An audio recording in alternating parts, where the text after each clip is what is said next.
Fisioterapia akuatikoa.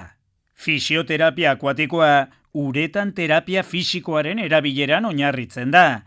Helburua, modu horretan, funtzioa, aktibitatea eta pazienteen parte hartzea hobetzea izaten da.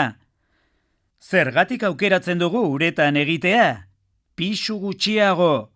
Urak gorputza goraka bultzatzen duenez, gure pisua murriztu egiten da. Uretan zenbat eta sakonago, orduan eta gutxiago pisatzen dugu, eta horrek mugimendu zabalagoak egitea ahalbidetzen du. Mugimenduak arinagoak eta errazagoak bihurtzen baititu, mina murriztuz. Halaber, gainkarga artikularra gutxiagotzen du eta autokonfiantza areagotzen. Presio hidrostatikoa. Urak murgildutako gure gorputzean eragiten duen presioa da. Zenbat eta sakonago murgildu, orduan eta presio gehiago. Horrek, itzulera benoso eta linfatiko handiagoa eragiten du, edema gutxiagotzen laguntzeko. Adaptazio termikoa. Urak bero kantitate handi bat atxikitzen du, eta oso eroale ona da. Bere temperatura erregula daiteke bilatutako helburu terapeutikoaren arabera. Urberoak basodilatazio superfiziala eragiten du eta odol emariaren gorakada. Eragin analgesikoa, antiinflamatorioa eta lasaigarria du.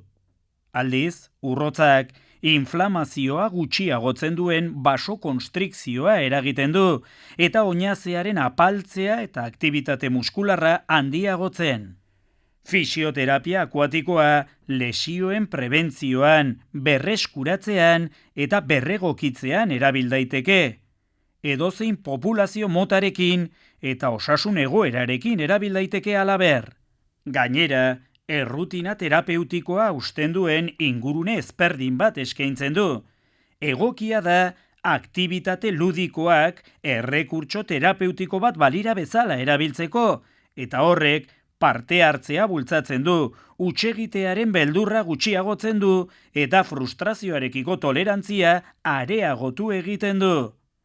Zeren esperoan zaude igerilekura jauzi egiteko.